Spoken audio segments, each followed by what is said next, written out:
प्रिय मित्रों, शुभ संदेश के प्रार्थना के समय में आपका स्वागत करते हुए आपको प्यार भरा शालोम। परमेश्वर की कृपा हम पर बनी हुई है, इसके लिए हम परमेश्वर के नाम का धन्यवाद देते हैं। और हमें मालूम है कि आप सकुशल होंगे। और यदि कोई भी परेशानी है और कोई समस्या का सामना कर रहे हैं तो आपको मालूम है कि हमारे प्रार्थना के योद्धा आपके साथ प्रार्थना करने के लिए हमेशा तैयार रहते हैं।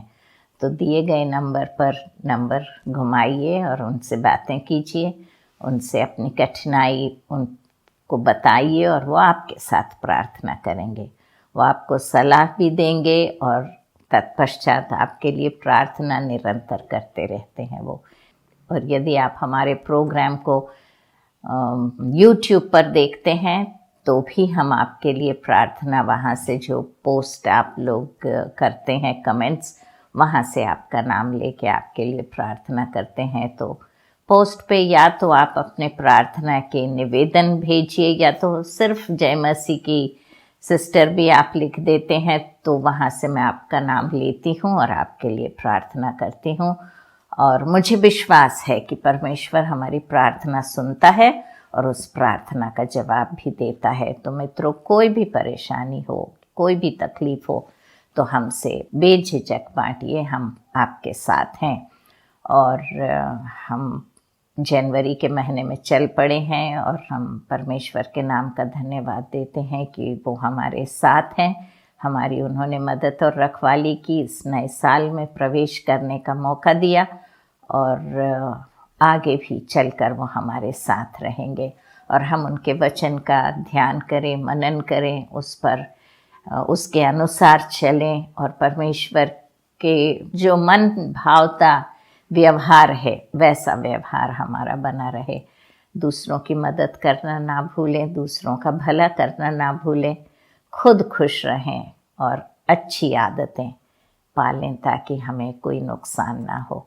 और आज हम लूका रचित सुसमाचार जो पिछले हफ्ते हमने शुरू किया था, अनंत जीवन हम कैसे पाएं, और उस विषय को हम आगे बढ़ाते हुए देखेंगे, क्योंकि हमने 25वें आयत में पिछले हफ्ते देखा था, लूका 10 और 25, और इसमें लिखा था, और देखो एक व्यवस्थापक उठा और यह कहकर उससे परीक्षा करने लगा, हे गुरु, अनंत जीवन का वारिस होने के लिए मैं क्या करूं?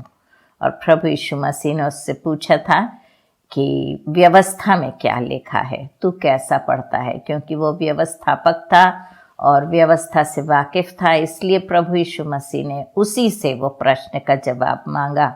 और उसने उत्तर दिया, तू प्रभु अपने परमेश्वर से अपने सारे मन और सारे प्राण और सारी शक्ति और सारी बुद्धि के साथ प्रेम रख और अपने पड़ोसी के साथ अपने समान प्रेम रख।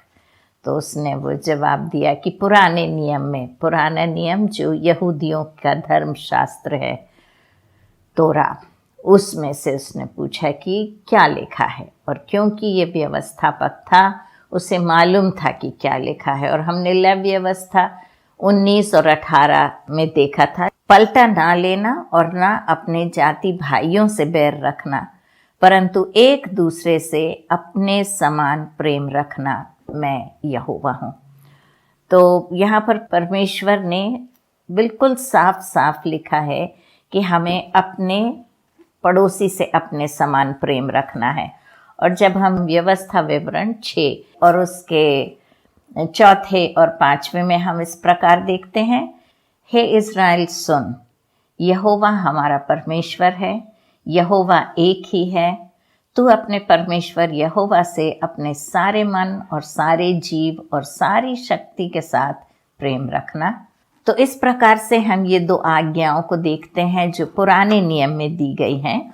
और ये आज्ञाएं जो दी गई हैं, ये पड़ोसी से प्रेम रखने के बारे में दी गई है कि अपने जाति के लोग से प्रेम रखना और अपने पड़ोसी से अपने समान प्रेम रखना, और अपने परम प्रधान परमेश्वर यहोवा को तो तन मन धन से, सारे मन, सारे जीव, सारी शक्ति से तो उसकी सेवकाई करना।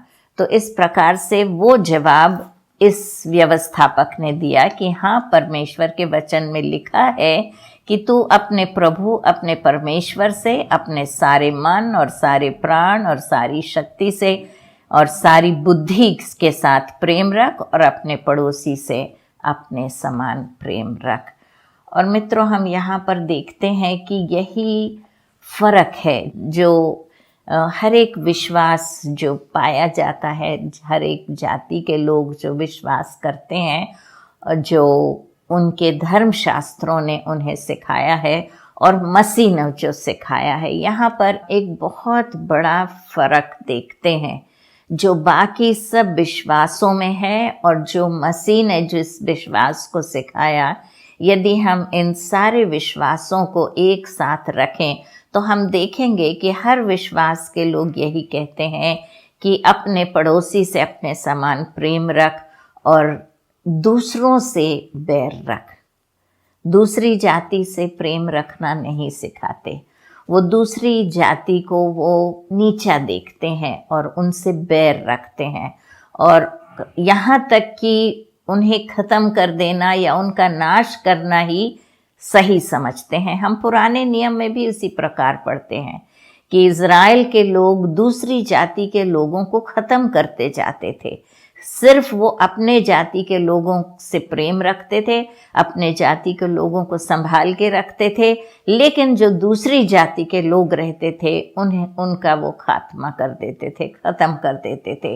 लेकिन यदि हम मत्ती रचित सुसमाचार देखेंगे और उसके 5वें अध्याय में और उसके 44वें वचन में, तुम सुन चुके हो कि कहा गया था, अपने पड़ोसी से प्रेम रखना और अपने बैरी से बैर, परंतु मैं तुमसे यह कहता हूँ कि अपने बैरियों से प्रेम रखो और अपने सताने वालों के लिए प्रार्थना करो, जिससे तुम अपने स्वर्गीय पिता की संतान ठहरोगे, क्योंकि वह भले और बुरे दोनों पर अपना सूर्य उदय करता है और धर्मी और अधर्मी दोनों पर मेघ बरसाता है। तो मित्रों, हम यहाँ पर देखते हैं ये फर्क है जो दूसरे मजहब या दूसरी जाति में या दूसरे विश्वासों में हमें सिखाया जाता है। यहाँ तक कि पुराने नियम में भी वही सिखाया गया है कि अपने पड़ोसी से तो अपने समान प्रेम रखना, अपने जातियों के साथ अपने समान प्रेम रखना, परंतु अपने बैरियों से बैर रखना।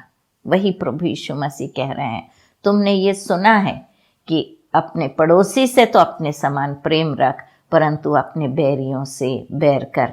लेकिन प्रभु यीशु मसीह कह रहा है, परंतु मैं तुमसे कहता हूँ। हम मसीह के पीछे हमें क्यों हो लेना चाहिए? इसलिए होना चाहिए क्योंकि जो शिक्षा उन्होंने दी वो दूसरों से अलग थी, वो सुंदर थी, वो दया से भरी हुई थी, करुणा से भरी हुई थी, प्रेम से भरी हुई थी और दूसरों से बैर करना उन्होंने मना किया था। और यहाँ तक कहते हैं कि परंतु मैं तुमसे कहता हूँ कि अपने बैरियों से प्रेम रखो और अपने सताने वालों के लिए प्रार्थना करो। इसीलिए मित्रों, जब प्रार्थना करते हैं, और मैं उसकी बात नहीं कर रही हूँ, ये हर देश में, यहाँ तक कि जिन्हें हम मसीही देश समझते हैं, हमारे यहाँ हम भारतीय लोग सोचते हैं कि ये जो मजहब है क्रिश्चियनिटी का, ये मसीही मजहब है, ये वेस्टर्न या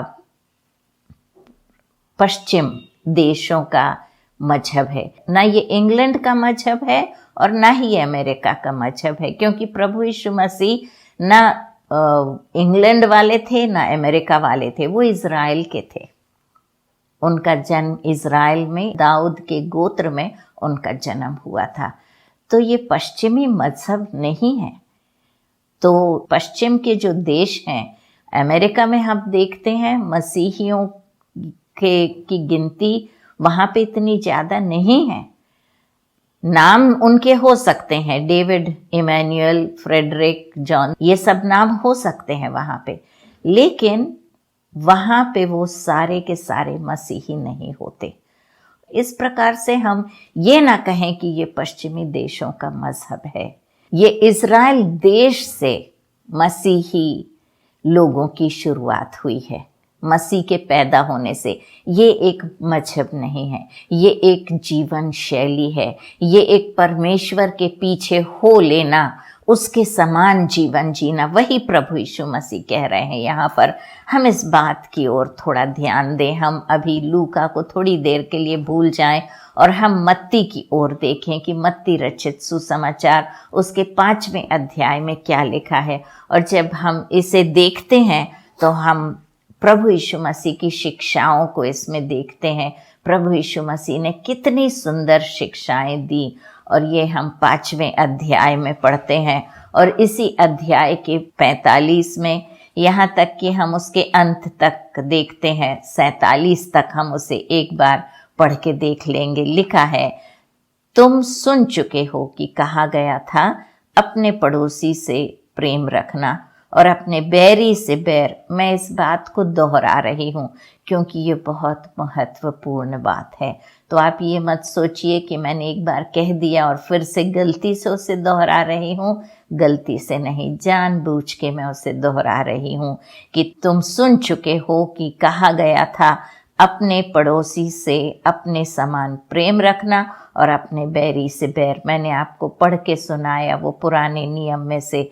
परंतु मैं तुमसे यह कहता हूँ कि अपने बैरियों से अपने समान प्रेम रखो और अपने सताने वालों के लिए प्रार्थना करो। मित्रों, क्या ऐसी शिक्षा आपको कहीं भी और किसी भी गुरु से मिल सकती है कि अपने बैरियों से अपने समान, सिर्फ उन पे दया मत करो या उनकी ज़रूरत, उन्हें कुछ पड़े तो उनकी मदद कर दो, नहीं, अपने बैरियों से अपने समान प्रेम रखो और अपने सताने वालों के लिए प्रार्थना करो। इसका मतलब प्रभु यीशु मसीह को मालूम था कि यदि हम उनके पीछे हो लेंगे तो हम सताए जाएंगे। यदि हम इन अच्छी बातों का अनुसरण करेंगे तो लोग हमारे बैरी बन जाएंगे। लोग हमें इन अच्छी बातों का अनुसरण करने के लिए हमें सताएंगे।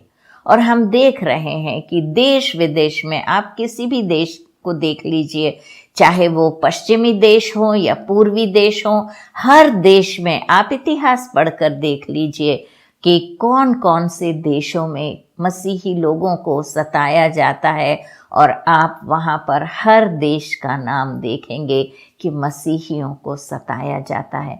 वो उनका नुकसान नहीं करते, वो उनके विरोध में कोई काम नहीं करते, वो उनकी भलाई करते हैं, लोगों की सेवकाई करते हैं, गरीबों की मदद करते हैं, गरीबों के उत्थान के लिए काम करते हैं, जो कोढ़ी होते हैं उनके बीच में जाके काम करते हैं, जो अकेलापन महसूस करते हैं उनके साथ जाके और उनके साथ सहभागिता करते हैं, आराधना करते हैं, अपने परमेश्वर की आराधना करते हैं, स्तुति करते हैं, स्तुति के गीत गाते हैं, परमेश्वर के वचन पे ध्यान देते हैं, प्रार्थना करते हैं। वो ना सिर्फ अपने लिए कुछ मांगते हैं लेकिन सारे संसार के लोगों के लिए प्रार्थना करते हैं कि परमेश्वर मुसीबत में उनका सहारा बने। और ये प्रार्थना करते हैं कि परमेश्वर उन्हें उद्धार के मार्ग में ले आए ताकि कोई नाश ना हो परंतु हर एक जन अनंत जीवन पाए।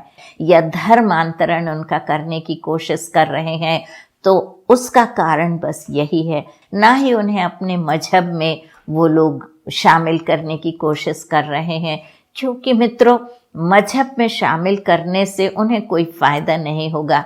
एक संबंध है, जीवते परमेश्वर से एक संबंध स्थापित करते हैं और उस संबंध के अनुसार वो परमेश्वर के साथ साथ चलते हैं।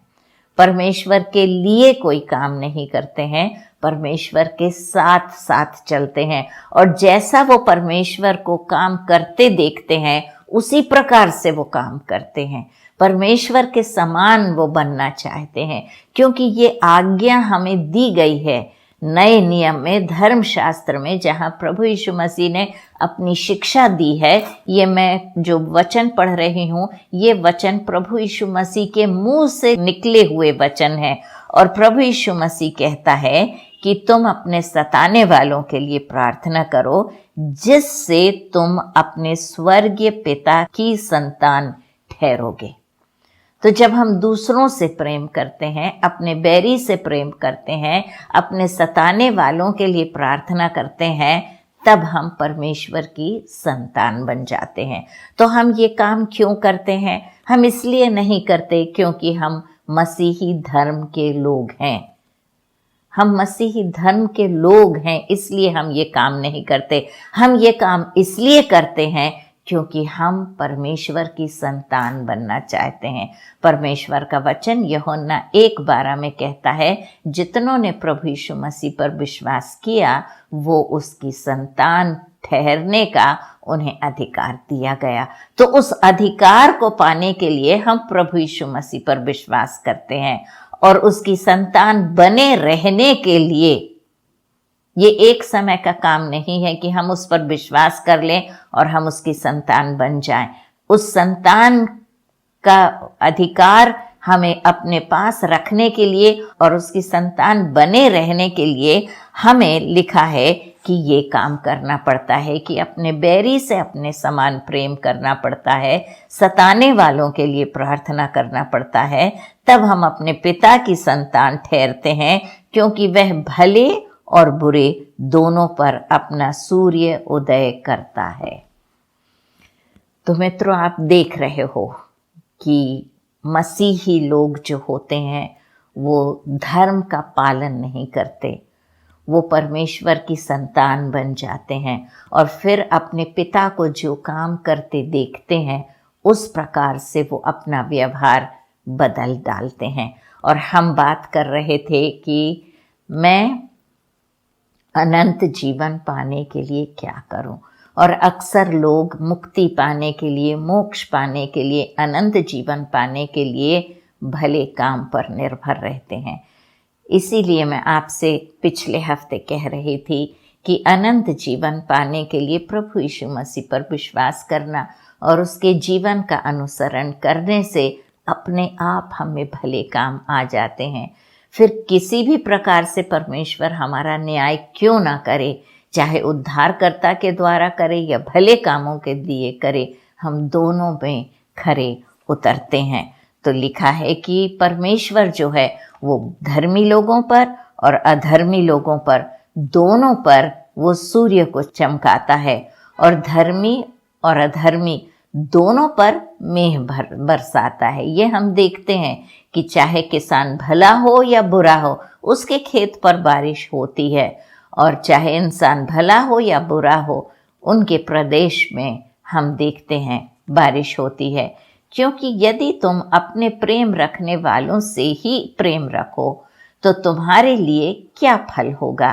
क्या महसूल लेने वाले भी ऐसा नहीं करते? तो यहाँ प्रभु यीशु मसीह कह रहे हैं कि संसारिक लोग जो होते हैं, यहाँ महसूल वालों का नाम लिखा है, लेकिन उसका मतलब है संसारिक लोग। जो संसार में लोग रहते हैं वो इसी प्रकार का व्यवहार करते हैं। वो अपने मित्रों से, अपने जाति के लोगों से, अपने बिरादरी के लोगों से, अपने पड़ोसियों से तो प्रेम रखते हैं, लेकिन दूसरों से बैर रखते हैं, दूसरों को नीचा देखते हैं, दूसरों से प्यार नहीं करते। और यहाँ लिखा है कि क्योंकि यदि तुम अपने प्रेम करने वालों से प्रेम रखो तो क्या बड़ाई की बात है? क्या संसारिक लोग भी इसी प्रकार नहीं करते? तो तुम में और उनमें फर्क क्या रह जाएगा? तो हमें दूसरे लोगों से या संसारिक लोगों से हमारा बर्ताव, हमारा व्यवहार अलग होना चाहिए। हमारा व्यवहार दैविक होना चाहिए। इस संसार का जो भी मापदंड है उससे ऊंचा होना चाहिए, तभी हम अपने जीवन को परमेश्वर के योग्य बना सकते हैं।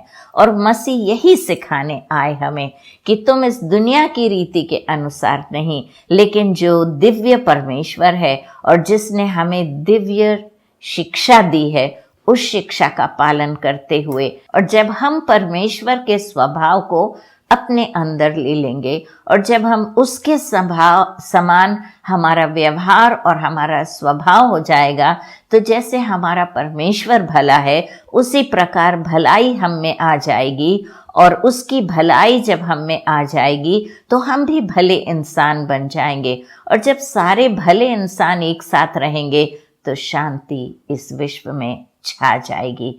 कोई लड़ाई झगड़ा नहीं होगा, कोई गाली गलौज नहीं होगी, कोई लड़ाई नहीं होगी, कोई युद्ध नहीं होगा।